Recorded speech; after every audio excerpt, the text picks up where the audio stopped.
The news spread across the galaxy faster than Kane and Lisa had expected. Within hours of Captain Morrison's ship docking at New Haven Station, every major news network was broadcasting the story. "Human scientist lives with Void Stalker" was the headline that appeared on screens throughout Federation space. Lisa sat in the station's medical bay, getting her injuries treated while watching the news reports. Kane was in the cargo bay, surrounded by guards who had been ordered not to harm him, but to keep him contained. Lisa had refused to be separated from him completely, so they had set up a video link between the two areas. "The reports are getting worse," Captain Morrison said, entering the medical bay with a worried expression. "Half the galaxy wants Kane destroyed, and the other half wants him studied like a lab specimen." Lisa felt sick as she watched the news. Politicians and military officials were giving interviews about the Void Stalker threat. Some called for Kane to be eliminated immediately. Others wanted him captured and used as a weapon against his own kind. "They're not listening to what I'm telling them," Lisa said. "I've explained that Kane is peaceful, but they don't want to hear it." Dr. Helen Ross from the Xenobiology Institute appeared on the news screen. She was a thin woman with cold eyes who spoke about Kane like he was a valuable research specimen. "This creature represents an unprecedented opportunity to study Void Stalker biology and behavior," Dr. Ross said. "We can learn how to predict their movements and develop better weapons against them." Lisa turned off the news in disgust. "She's talking about him like he's not even alive." A new person entered the medical bay. He was a tall man in a military uniform with silver hair and hard features. Lisa recognized him from the news reports as Admiral Frank Hayes of the Colonial Defense Force. "Dr. Martinez," Admiral Hayes said, "I need to speak with you about your companion." "His name is Kane," Lisa said firmly. "And he's not my companion. He's my friend." Admiral Hayes sat down across from her. "Doctor, I understand you've been through a traumatic experience. Being alone with a dangerous predator for days can affect your judgment." "My judgment is fine," Lisa said. "Kane saved my life. He's intelligent, artistic, and capable of deep emotions. Everything the Federation believes about his people is wrong." "Even if that's true," Hayes said, "Kane's presence here is causing panic throughout the Federation. 3 colonies have already requested military protection, thinking more Void Stalkers might appear." Lisa stood up, her medical treatment finished. "Then maybe it's time people learn the truth instead of living in fear." Admiral Hayes followed her as she walked toward the cargo bay. "The truth is that Kane's species has been responsible for dozens of attacks on Federation vessels and stations." "Because you attacked them first," Lisa said. "Kane showed me what really happened. The Federation invaded their home world and scattered his people across the galaxy." "That's his version of events," Hayes said. "We only have his word for what happened." They reached the cargo bay, where Kane was sitting quietly in the center of a circle of nervous guards. When he saw Lisa, his neck patches flashed in greeting, and he made his happy rumbling sound. Lisa walked past the guards and hugged Kane's massive head. The guards tensed, but Kane remained perfectly still and gentle. "Look at him," Lisa said to Admiral Hayes. "Does this look like a mindless killer to you?" Kane sensed attention from the Admiral and the guards. His patches began flashing in a pattern Lisa recognized as his attempt to communicate peacefully. He was trying to show them he meant no harm. "He's trying to talk to you," Lisa told the Admiral. "He wants you to know he's not dangerous." Admiral Hayes studied Kane with professional interest. "Can you translate what he's saying?" Lisa watched Kane's light patterns carefully. "He's saying greetings and no harm, and something about want peace." Kane moved slowly to a supply crate and began using his claws to scratch something into the metal surface. The guards raised their weapons, but Lisa held up her hand. "Let him finish," she said. Kane carved a simple picture into the crate. It showed 2 figures, one human shape and one Zerthi shape, standing together. Between them was a symbol that Lisa recognized from his cave art. "What does that symbol mean?" Admiral Hayes asked. "Friendship," Lisa said. "He's showing you that humans and Zirathi can be friends." Kane looked directly at Admiral Hayes and flashed. "A complex pattern." Lisa translated slowly.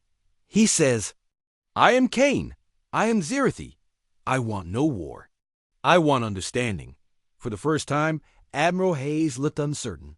"He really is intelligent, isn't he? More intelligent than most humans." "I know," Lisa said.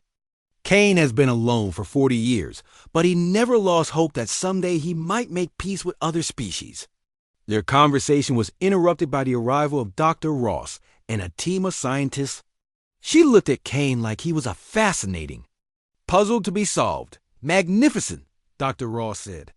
"The bone structure, the scale patterns, the bioluminescent organs. We could learn so much from studying him." Kane's patches flashed in alarm. He could sense that Dr. Ross saw him as an object, not a person. "You're not studying him," Lisa said firmly. "Kane is not a laboratory animal. Dr. Martinez, you're being emotional," Dr. Ross said. "This creature could provide vital information about his species' weaknesses. Think of how many lives we could save." Kane made a sound that was clearly distress. His patches flashed rapidly, and Lisa could see he was becoming agitated. "You're frightening him," Lisa said. "Kane has been hurt by humans before. He doesn't trust easily." Admiral Hayes was watching the interaction carefully. "Dr. Ross, perhaps we should approach this differently. If the creature is truly intelligent, we should treat him as such." "It's a dangerous predator," Dr. Ross insisted. "Intelligence doesn't make it safe." Kane suddenly stood up, towering over everyone in the cargo bay. The guards immediately aimed their weapons at him, but Kane ignored them. He walked over to Dr. Ross and looked down at her with his glowing red eyes. Dr. Ross froze in terror, but Kane simply extended one claw and gently touched the identification badge on her lab coat. Then he flashed a pattern that Lisa translated. "As Dr. Ross, scientist, like Lisa." "He's trying to connect with you," Lisa explained. "He knows you're a scientist like me. He respects knowledge and learning." Kane then did something that amazed everyone. He carefully picked up a piece of metal and began carving symbols into it. When he finished, he offered it to Dr. Ross. "It's a mathematical equation," Dr. Ross said, her voice filled with wonder. "He solved a complex physics problem that our computers have been working on for months." Kane flashed his friendship pattern and made a soft sound. Lisa smiled as she understood what he was doing. "He's showing you that he wants to help," Lisa said. "Kane doesn't want to be your enemy. He wants to share knowledge with you." Dr. Ross stared at the metal plate, then at Kane. "This changes everything. If he can solve problems like this, he's not just intelligent, he's brilliant." Admiral Hayes was also looking at Kane with new respect. What else can he do? Lisa spent the next hour demonstrating Kane's abilities. He showed them his art, his mathematics, and his understanding of complex scientific concepts. By the end, even the guards were looking at him with wonder instead of fear. "We need to make an announcement," Admiral Hayes said finally. "The galaxy needs to know that this creature is not a threat." "His name is Kane," Lisa reminded him. "Kane," Hayes corrected himself. "The galaxy needs to know that Kane is not a threat." But as they prepared their announcement, new reports came in from across the Federation. Several military commanders were demanding that Kane be turned over to them for weapons research. Protesters were gathering outside the station, some calling for Kane's protection and others demanding his destruction. Lisa realized that their real challenge was just beginning. Changing the galaxy's mind about the Zirathi would be much harder than she had imagined. Lisa was teaching Kane how to understand human numbers when they heard the sound. It was faint at first, like distant thunder, but it grew louder. Both of them froze and listened carefully. "Ship engines," Lisa whispered. Kane's neck patches flashed. In alarm, he had learned to fear the sound of approaching vessels. For 40 years, ships had meant danger and pain for his kind. Lisa grabbed her emergency beacon and activated it. She had been saving the battery for when rescue arrived.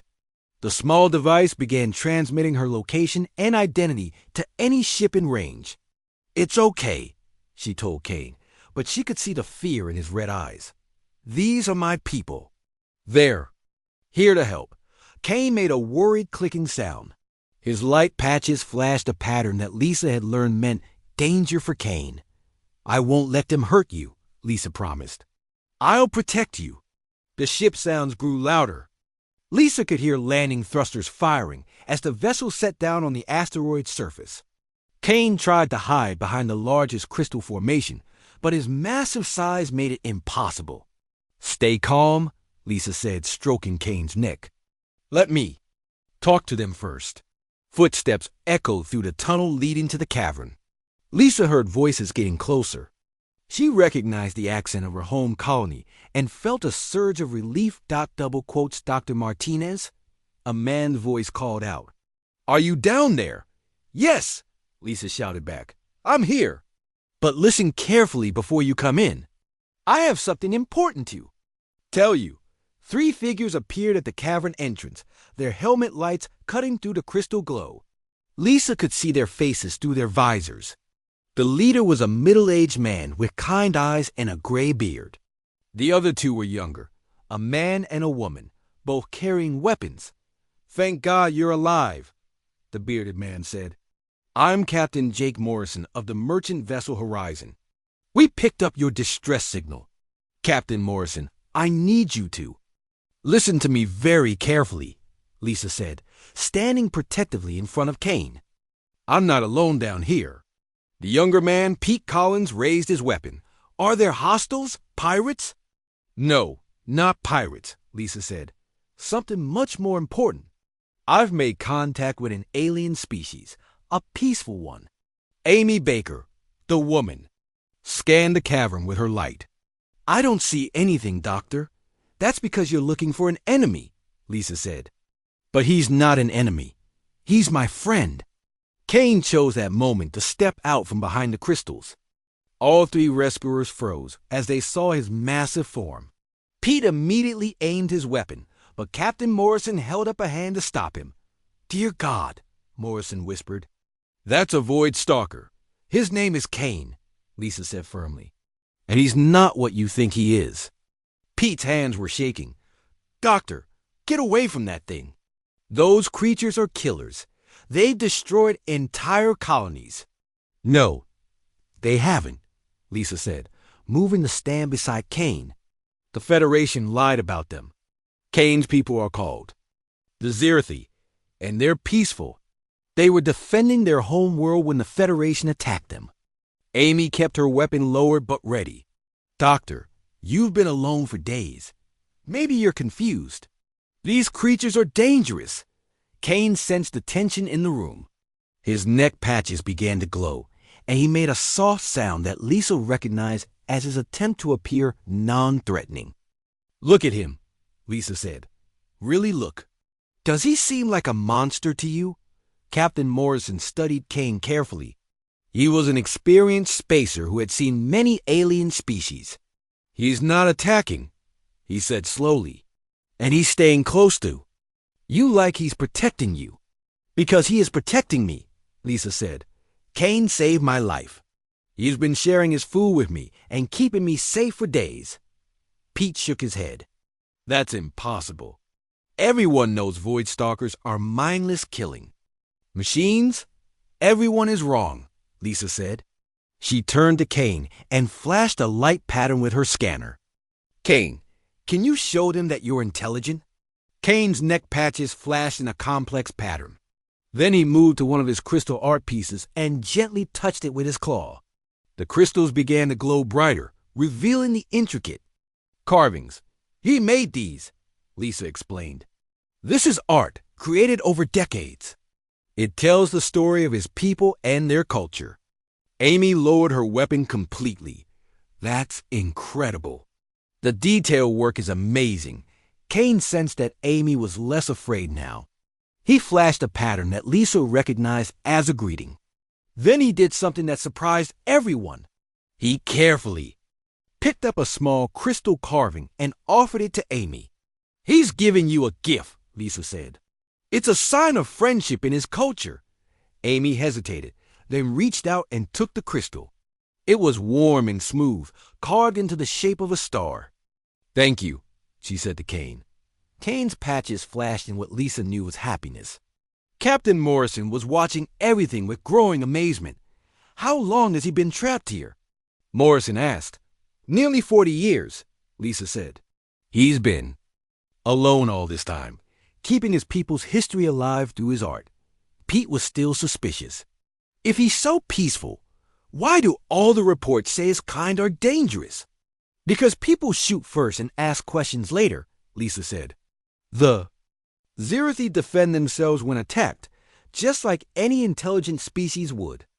Kane moved to another section of his crystal art and showed them the images of his destroyed home world. Lisa translated what the pictures meant, explaining how the Federation had invaded and scattered his people. The Federation called them void stalkers because they didn't understand how the Zirathi traveled through space, Lisa said. Fear and ignorance turned them into monsters in people's minds. Captain Morrison was studying the crystal carvings with growing respect. "This is the most sophisticated alien art I've ever seen. The level of detail and emotion is extraordinary." Kane seemed to understand that Morrison was praising his work. He flashed a pattern that Lisa recognized as pride mixed with sadness. "He's proud of his art, but sad about what it represents," Lisa explained. "These carvings are all he has left of his people and his world." Amy was examining the star-shaped crystal Kane had given her. "The craftsmanship is incredible. It would take years to create something like this." "Kane has had nothing but time," Lisa said. "He's been slowly dying of loneliness in this cavern." Pete finally lowered his weapon. "If what you're saying is true, then everything we've been told about these creatures is wrong." "Not everything," Lisa admitted. "The Zirathi are powerful and dangerous when threatened. But they're also intelligent, artistic, and capable of deep friendship. Kane has been more loyal to me than many humans I've known." Captain Morrison made a decision. "We need to get both of you off this asteroid. Dr. Martinez, you need medical attention, and your friend here needs proper care too." Kane's patches flashed in alarm. Lisa could tell he was afraid of leaving the safety of his cavern. "It's okay," she told him. "Captain Morrison is a good man. He won't let anyone hurt you." Morrison nodded. "You have my word." "If this creature is truly your friend, then he's under my protection too." Kane looked at Lisa, then at the three humans. Lisa could see him making a difficult decision. Finally, he flashed a pattern that meant trust. "We'll need to move some of this equipment to make room on the ship," Morrison said. "Can he travel in our cargo hold?" "Ask him yourself," Lisa said. Morrison looked uncertain. "I don't know his language." "Use simple gestures," Lisa suggested. "Kane is very good at understanding body language." Morrison pointed to himself then. To Kane, then made a walking motion toward the cavern entrance. Kane's patches flashed, and he nodded his massive head. "I think that's a yes," Morrison said with a smile dot as they prepared to leave the cavern. Kane went to his crystal art one last time. He touched several of his favorite pieces, making sad sounds. Lisa realized he was saying goodbye to 40 years of work. "We'll come back," she promised. "I'll make sure your art is preserved and studied." Kane flashed hope and moved toward the tunnel entrance. It was time to leave his sanctuary and face the galaxy that had rejected his people. Lisa walked beside him, her hand on his neck. Whatever happened next, they would face it together. The bond between them had grown stronger than fear, stronger than prejudice, and stronger than the lies that had kept their species apart. Lisa woke up with Kane's warm breath on her face. The large creature was sleeping peacefully beside her, his neck patches glowing softly in the crystal light. She had been in the cavern for 3 days now, and their routine had become comfortable and familiar. Kane's injuries were healing well. He could stand and walk short distances, though he still favored his injured leg. The wound on his side had closed completely, leaving only a faint scar under his dark scales. Lisa had been working on understanding Kane's light language. She had filled several pages in her notebook with different patterns and their meanings. So far, she had identified signals for yes, no, food, water, pain, and happy. It was like learning a completely new language made of light. "Good morning, Kane," she said, gently touching his neck. Kane's eyes opened, and his patches flashed in the pattern she had learned meant greeting.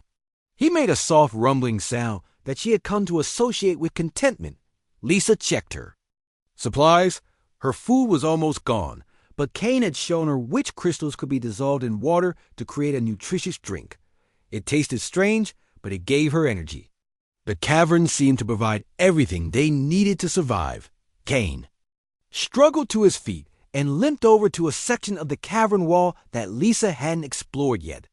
He pressed his head against the crystals there, and they began to glow brighter. Then he turned to Lisa and flashed a complex pattern of lights. "You want to show me something?" Lisa asked. Kane flashed yes, and gestured with his head toward the wall. Lisa walked over and examined the crystals more closely. At first, they looked like all the others, but as her eyes adjusted to the light, she saw something incredible. The crystals weren't just random formations. They had been arranged in patterns carved and shaped by intelligent hands. Or in this case, intelligent claws. Lisa ran her fingers over the smooth surfaces and realized she was looking at art. "You made these," she said in amazement. Kane flashed yes and moved to another section of the wall. Here, the crystal formations were even more elaborate. They showed scenes of creatures that looked like Kane, but in different poses and situations. Some were flying through space, others were gathered in groups on the surface of planets. Lisa studied the crystal art carefully. The images told a story. They showed Kane's people living peacefully on a beautiful world covered in forests and lakes. The creatures worked together, building cities that looked like they were grown then constructed. "This is your home world," Lisa said. Kane made a sad sound and flashed a pattern that meant was, the past tense. Lisa continued studying the images and saw the story change. Ships appeared in the crystal sky, and the peaceful scenes were replaced by ones of conflict and destruction. "What happened?" Lisa asked. Kane moved to a third section of the wall. These crystals were darker, and the scenes they showed were harder to look at. Lisa saw Kane's people fighting against other creatures, defending their world from invaders. The battles were fierce and terrible, but the most shocking part was what the invaders looked like. They were humanoid, wearing armor and carrying weapons that Lisa recognized as human technology. Not exactly human, but close enough to be related species. "The Galactic Federation," Lisa whispered. "They invaded your world." Kane flashed yes and made a sound that was full of old pain. Lisa felt sick as she understood what had happened. The Federation had attacked Kane's people, probably claiming they were defending themselves against dangerous predators. The final section of crystal art showed the outcome. Kane's people were scattered across the galaxy, fleeing from their destroyed homeworld. Many of them had been killed or captured. The few survivors became wanderers, searching for new places to live. "And you ended up here," Lisa said, her voice full of sympathy. Kane flashed yes and showed her one last image. It was a crystal carving of Kane himself, but younger and surrounded by other members of his species. "A family. You had a family," Lisa said. Kane's light patches dimmed, and he made a sound that was clearly grief. Lisa reached out and hugged his massive head, not caring about the sharp edges of his scales. "I'm so sorry," she whispered. "You've lost everything." Kane gently nuzzled against her, and Lisa felt tears running down her face. This creature that the galaxy feared as a monster had suffered more than anyone should have to endure. Over the following hours, Kane showed Lisa more of his crystal art. He had been working on it for decades, using his claws to carefully shape and arrange the formations. It was his way of keeping his people's history alive. Lisa learned that Kane's species called themselves the Zerathi. They were not the savage beasts that Federation propaganda described. They were artists, builders, and philosophers. They had lived in harmony with nature for thousands of years before the Federation arrived. "Why does the Federation call you Void Stalkers?" Lisa asked. Kane's response was a complex pattern of lights. Lisa had to think carefully to understand. The name came from the way Kane's people traveled. They could survive in the vacuum of space for short periods, moving between asteroids and small planets. To Federation observers, they seemed to appear out of nowhere, like stalkers emerging from the void. They were afraid of you because they didn't understand you. Lisa said. Kane flashed yes, and added another pattern that Lisa interpreted as fear makes enemies. Lisa spent the rest of the day learning more about Zerathi culture. Kane showed her crystal carvings that depicted their music, their ceremonies, and their beliefs. They worshipped the stars and believed that all living things were connected by invisible threads of light. "Is that why you can control the crystals?" Lisa asked. Kane's explanation was complicated, but Lisa began to understand. The Zerathi had a natural ability to sense and manipulate certain types of energy. The crystals in the cavern were similar to formations on their home world, and Kane could influence them to some degree. "You're not trapped here," Lisa realized. "You're hiding." Kane flashed yes and showed her a pattern that meant safe. The asteroid was isolated and forgotten, far from the main space routes. Kane had been living here in exile, alone with his memories and his art. "But you're dying," Lisa said. "You can't survive alone forever." Kane's light patches flickered weakly. He was older now, and his body was failing from years of poor nutrition and isolation. He had been slowly fading away when Lisa arrived. "I'm going to help you," Lisa said firmly. "When my people find us, I'm going to tell them the truth about the Zerathi." Kane flashed a pattern that Lisa didn't recognize. She asked him to repeat it, and slowly she understood. It was a word that meant hope. That evening, as they shared another meal of dissolved crystals and Lisa's last emergency rations, Kane taught her more of his language. He showed her how to create simple light patterns using her scanner, and Lisa practiced until she could say basic words. "Friend," she said in Kane's light language. Kane flashed friend back to her and added a new pattern that took Lisa a moment to understand. It meant sister. Lisa felt her heart swell with emotion. In just a few days, she had gone from being terrified of this creature to thinking of him as family. Kane had accepted her as part of his lost world, and she had found a brother in the Korean-Tep. Most unlikely place. "Yes," she said, flashing the pattern for sister with her scanner. "We're family now." Kane made his happy rumbling sound, and the crystals around them glowed brighter. Lisa realized that she had learned more about alien intelligence in these few days than in her entire career as a xenobiologist. But more than that, she had found something precious that she had never expected to find in the cold depths of space. She had found love, acceptance, and a bond that transcended species. Lisa woke up to the sound of crystals humming. She had fallen asleep sitting against a cavern wall, her medical kit still open beside her. The Void Stalker was awake too, watching her with those glowing red eyes. Her oxygen meter showed 2 hours remaining. She should have been panicking, but something about the creature's presence made her feel calmer. It hadn't attacked her while she slept, which meant something important. The creature tried to shift position and winced in pain. The rocks were still pinning its back legs. Lisa stood up and walked over to examine the situation more closely. The stones were heavy, but not impossible to move with the right leverage. "Hold still," she told the creature, though she wasn't sure if it understood. "I'm going to try to get these rocks off you." Lisa found a metal rod in her equipment bag.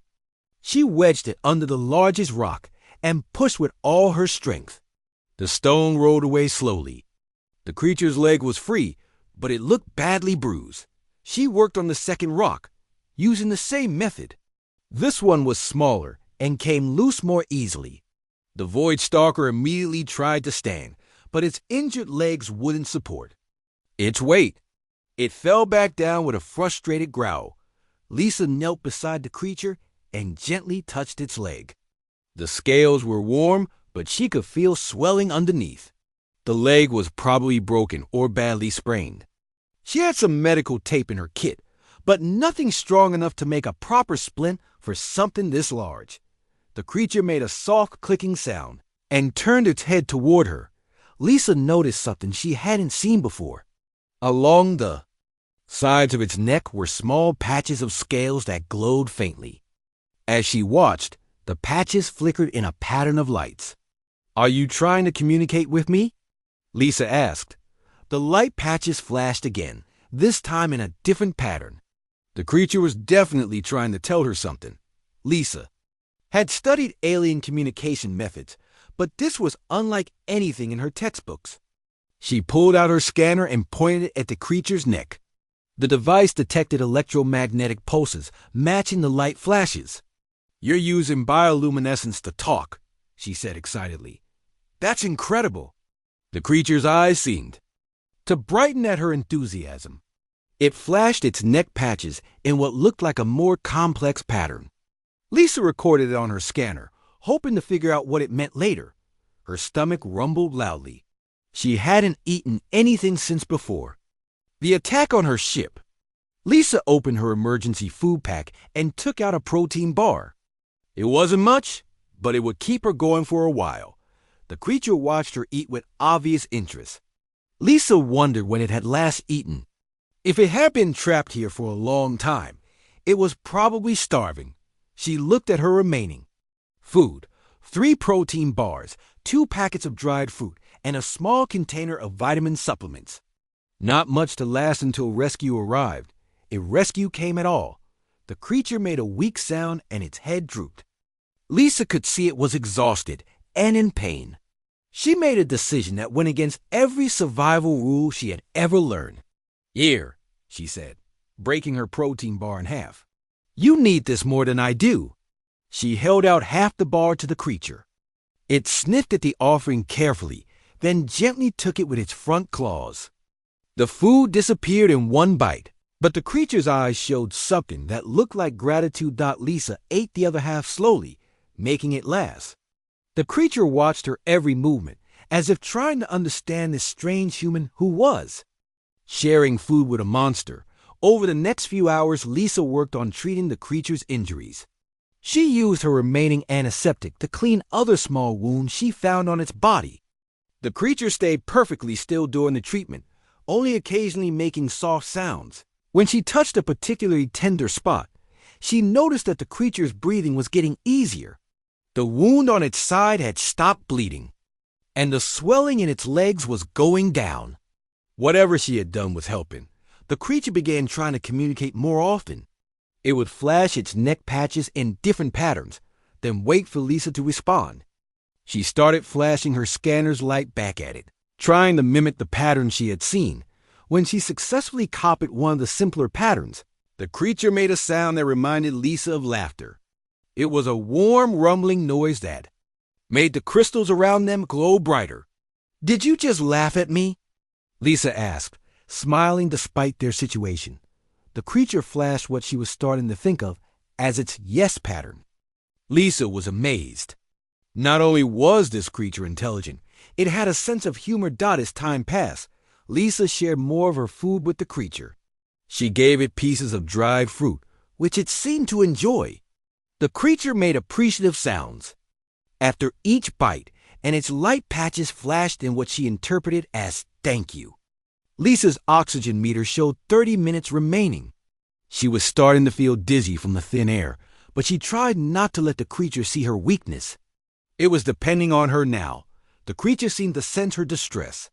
It made urgent, clicking sounds and flashed its patches rapidly. Then it did something that surprised Lisa completely. It crawled over to a cluster of large crystals and pressed its head against them.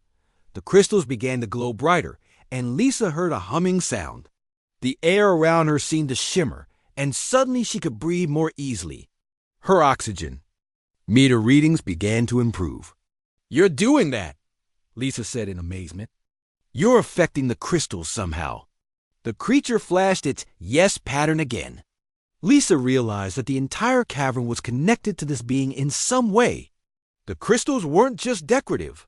They were part of a living system, and the creature was controlling them. Lisa sat down next to the creature, no longer worried about her oxygen supply. You've been alone here for a long time, haven't you? The creature's light patches dimmed, and it made a sad sound. Lisa reached out and gently stroked its neck. The scales were smooth and warm under her touch. How long? She asked the creature. Began flashing a long, complex pattern. Lisa counted the repetitions. It was trying to tell her a number. Based on the pattern, she estimated it had been trapped for decades. 30 years? She guessed the creature flashed an even longer pattern. Lisa's heart sank as she realized the truth. This being had been alone in this cavern for nearly 40 years, slowly starving and dying. "I'm so sorry," she whispered. No one should have to suffer like that. The creature nuzzled against her hand. Lisa felt tears forming in her eyes. Here was a creature that the galaxy feared above all others, and it was just a lonely hurt being that wanted companionship. Lisa made another decision. She took out her last protein bar and split it with the creature. They ate uncomfortable. Silence, the crystals glowing softly around them. "I'm going to call you Kane," Lisa said. "It's a strong name for a strong creature." Kane flashed his light patches in what she now recognized as happiness. The name seemed to please him. As they sat together, Lisa began to understand that everything the galaxy believed about Void Stalkers was wrong. They weren't mindless killing machines. They were intelligent beings capable of gratitude, humor, and friendship. Kane rested his large head on Lisa's lap, careful not to hurt her with his weight. She stroked his neck scales gently, and he made that rumbling sound again. It was the sound of contentment. Lisa realized that she was no longer afraid. Kane wasn't going to hurt her. In fact, she was starting to feel like she had found a friend. In the most unlikely place, the crystals pulsed with warm light, and Lisa felt safe for the first time since her escape pod had crashed. Whatever happened next, she and Kane would face it together. The red warning lights flashed across the control panel as Dr. Lisa Martinez felt her escape pod shake violently. The small ship tumbled through space like a leaf in a storm. She gripped the seat handles tightly and watched through the small window as stars spun around her. Come on, she whispered to herself, pressing buttons on the damaged control system. Nothing worked. The pod's engine had failed completely, and she was flying toward a small asteroid with no way to stop. Lisa had been studying alien plants on distant worlds for 5 years. She loved her job as a xenobiologist, but she never expected to end up in a situation like this. Just an hour ago, she had been safely aboard the research ship Endeavor with her team. Then the pirates attacked. The captain had ordered everyone to the escape pods when the ship's shields failed. Lisa grabbed her emergency bag and ran to the nearest pod. She was supposed to meet the others at the backup location, but her pod's navigation system broke during launch. Now she was alone, flying toward an unknown asteroid in the middle of nowhere. The impact was hard but not deadly. Lisa's pod crashed into the rocky surface and slid for several hundred feet before stopping. She sat still for a moment, checking if she was hurt. Her left arm ached, and she had a small cut on her forehead, but nothing was broken. She looked at her oxygen meter. 4 hours of air left. Not good. Lisa put on her spacesuit and opened the pod door. The asteroid was small and gray, covered in dust and rocks. There were no signs of life anywhere. She activated her scanner and walked around the crash site. The device beeped softly as it searched for anything useful. Water ice deposits detected, the scanner announced in its calm electronic voice. Distance, 800 meters northeast. Lisa felt a little hope. Water meant she could survive longer if she could find a way to process it. She started walking toward the signal, her boots crunching on the rocky ground. The asteroid's low gravity made each step feel bouncy and strange. As she walked, her scanner picked up something else: energy readings. They were faint but definitely there, coming from deeper inside the asteroid. Lisa had never seen readings like these before. They pulsed in a steady rhythm, almost like a heartbeat. She followed the signals to a crack in the asteroid's surface. It was wide enough for her to squeeze through. Lisa turned on her helmet light and peered inside. The crack led down into darkness, but she could see that it opened into a larger space below. Her oxygen was running low. She had maybe 3 hours left, but those energy readings were fascinating. As a scientist, she had to know what was causing them. Lisa checked her equipment and decided to explore. The crack was tight, but she managed to squeeze through. She found herself in a tunnel that sloped downward. The walls were smooth, as if something had carved them long ago. As she went deeper, she noticed a faint glow coming from ahead. The tunnel opened into a massive cavern. Lisa gasped when she saw what was inside. Crystal formations covered the walls, floor, and ceiling. They glowed with soft blue and green light that pulsed slowly. It was the most beautiful thing she had ever seen. She took out her scanner and ran it over the crystals. The readings were incredible. These weren't normal minerals. They contained energy patterns she had never encountered before. The crystals seemed to be alive in some way, responding to her presence by glowing brighter. Lisa walked deeper into the cavern, amazed by what she was seeing. The crystals grew larger as she went further in. Some were as tall as trees, others spread across the walls like frozen lightning. The pulsing light made everything look magical. Then she heard it. A sound like breathing, but deeper and slower than any human could make. Lisa froze and listened carefully. The sound was coming from the far end of the cavern, where the crystals were thickest. She crept forward, her heart beating fast. The breathing sound grew louder. Lisa rounded a cluster of large crystals and saw something that made her blood run. Cold, a creature lay on the cavern floor, surrounded by fallen rocks. It was huge, at least 15 feet long, with a body covered in black scales that reflected the crystal light. Its head was shaped like a triangle, with 2 eyes that glowed like red stars. 6 legs ended in claws that could easily tear through metal. Lisa recognized it immediately from her xenobiology studies. It was a void stalker, one of the most feared creatures in the galaxy. Stories said they could destroy entire space stations. Whole star systems had been abandoned when these creatures were spotted nearby, but this one looked different. It was hurt. Lisa could see a large wound on its side where green fluid leaked out. The creature's breathing was labored and painful. Rocks had fallen on its back legs, pinning it to the ground. The void stalker's eyes turned toward her. Lisa expected it to attack, but it just watched her. She could see intelligence in those burning red eyes. And something else: pain, fear. The creature was scared. Lisa's scientific mind kicked in. She studied the fallen rocks around the creature. This wasn't a recent cave-in. Dust had settled on everything. The rocks looked old, weathered. This creature had been trapped here for a long time. She looked at the wound on its side. It was infected, probably from being unable to clean it properly. The creature was slowly dying, alone in this crystal cavern. Lisa made a decision that would change everything. Instead of running away, she took a step forward. The void stalker tensed but didn't move. Maybe it was too weak to attack, or maybe it was just curious about this small human who wasn't running in terror. "Hey there," Lisa said softly, even though she knew the creature couldn't understand her words. "You're hurt, aren't you?"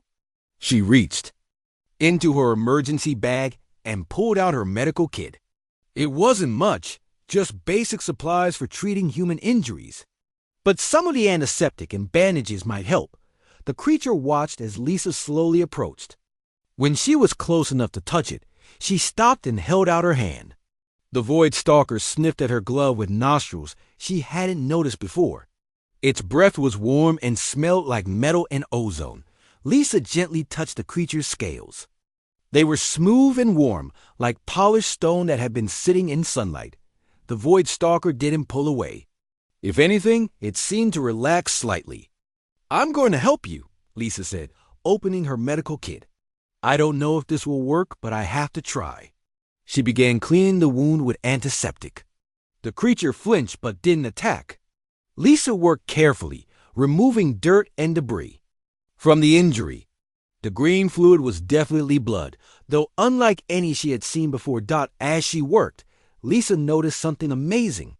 The crystals around them were glowing brighter, pulsing in rhythm with the creature's breathing. It was as if the entire cavern was responding to what was happening. When she finished cleaning the wound, Lisa used her emergency food rations to make a paste that might help with the infection. She had no idea if human medicine would work on an alien creature, but it was all she had. The Void Stalker watched her every move with those intelligent red eyes. Lisa could swear it understood that she was trying to help. When she finished bandaging the wound, the creature made a soft sound, almost like a purr. Lisa sat back and looked at what she had done. She had just given medical aid to one of the galaxy's most feared predators. If her colleagues could see her now, they would think she had lost her mind. But looking into those red eyes, Lisa saw something that changed her understanding of everything. This wasn't a mindless monster. This was a thinking, feeling being that had been trapped and hurt for who knows how long. And now, somehow, they were no longer alone.